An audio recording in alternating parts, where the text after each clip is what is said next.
वह जो मृत्यु के समय मुझे श्रमण करते हुए अपना शरीर त्यागता है वह मेरे धाम को प्राप्त होता है, इसमें कोई संशय नहीं है।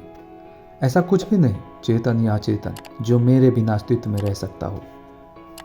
केवल मन ही किसी का मित्र और शत्रु होता है। स्वर्ग प्राप्त करने और वहाँ कई वर्षों तक वास करने के पश्चात एक असफल योगी का पुण्य एक पवित्र और समृद्ध कुटुंब में जन्म होता है। हे अर्जुन, मैं भूत, वर्तमान और भविष्य के सभी प्राणियों को जानता हूँ, किंतु वास्तविकता में कोई मुझे नहीं जानता। जो कोई भी चीज़ किसी भी देवता की पूजा विश्वास के साथ करने की इच्छा रखता है, मैं उसका विश्वास उसी देवता में ढींढ कर देता हूँ। बुरे कर्म करने वाले सबसे नीच व्यक्ति जो राक्षसी प्रवृत्तियों से जुड़े हुए हैं और जिनकी बुद्धि माया ने हर ली है, वह मेरी पूजा या मुझे पाने का प्रयास नहीं करते हैं।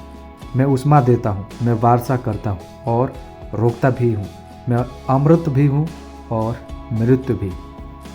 वह जो इस ज्ञान में विश्वास नहीं रखते, मुझे प्राप्त किए बिना जन्म और मृत्यु के चक्र का अनुगमन करते हैं, जो इस लोक में अपने काम की सफलता की कामना रखते हैं, वह देवताओं का पूजन करते हैं। मेरे लिए ना कोई घड़ित है ना ही पीढ़ी, किंतु जो व्यक्ति भक्ति के साथ मेरी पूजा करते हैं वह मेरे साथ हैं और मैं भी उनके साथ हूँ। वह जो सभी इच्छाएं त्याग देता है और मैं और मेरा की लालसा और भावना से मुक्त हो जाता है, उसे शांति प्राप्त होती है। जो व्यक्ति आध्यात्मिक जागरूकता के शिखर तक पहुँच चुके हैं, उनका मार्ग है निस्वार्थ कर्म। जो भगवान के साथ संयोजित हो चुके हैं, उनका मार्ग है स्थिरता और शांति।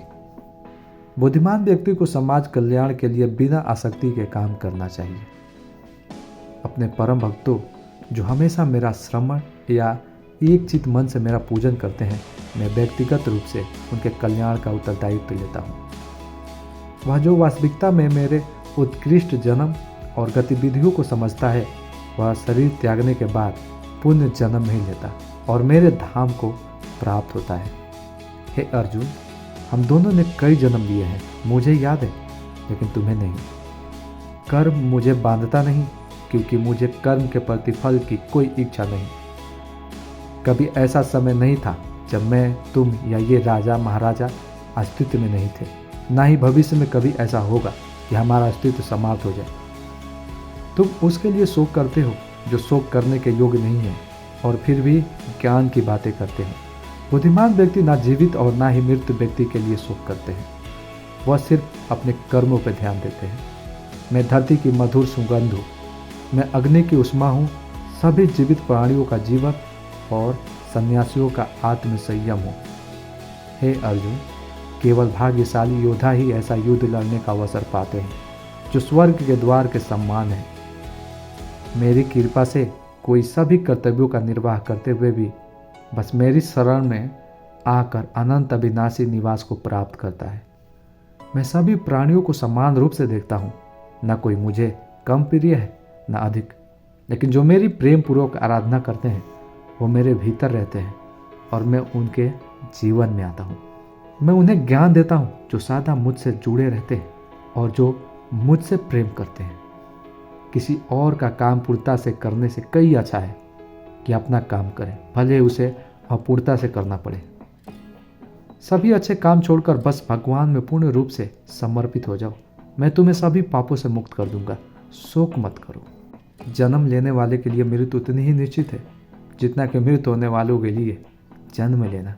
इसलिए जो अपरिहार्य है उस पर शोक मत करो, उससे मत डरो जो वास्तविकता नहीं है, ना कभी था ना कभी होगा। जो वास्तविक है वह हमेशा था और उसे कभी नष्ट नहीं किया जा सकता। व्यक्ति जो चाहे बन सकता है यदि वह विश्वास के साथ इच्छित वस्तु पर लगातार चिंतन करे तो। लोग आपके अपमान के बारे में हमेशा बात करेंगे। सम्मानित व्यक्ति के लिए अपमान मृत्यु से भी बदतर है। मन अशांत है और उसे नियंत्रित करना कठिन है, लेकिन अभ्यास से इसे बस में किया जा सकता है। मनुष्य अपने विश्वास से निर्मित होता है, जैसा वो विश्वास करता है वैसा वो बन जाता है। आत्मज्ञान की तलवार से काटकर अपने हृदय से अज्ञान के संदेह को अलग कर दो। अनुशासित रहो और उठो, अपनी अनिवार्य कार्य करो, क्योंकि वास्तव में कार्य करना निष्क्रियता से बेहतर है। जो मन को नियंत्रित नहीं करते उनके लिए वह शत्रु के समान कार्य करता है। मन की गतिविधियों, होश, श्वास और भावनाओं के माध्यम से भगवान की शक्ति सदा तुम्हारे साथ है और लगातार तुम्हें बस एक साधन की तरह प्रयोग करके सभी कार्य कर रही है। क्रोध से भ्रम पैदा होता है, भ्रम से बुद्धि व्यग्र होती है। जब बुद्धि व्यग्र होती है तब तर्क नष्ट हो जाता है। जब तर्क नष्ट होता है तब व्यक्ति का पतन हो जाता है। सदैव संदेह करने वाले व्यक्ति के लिए प्रशंसा ना तो इस लोक में है ना ही कहीं और। जय श्री कृष्ण।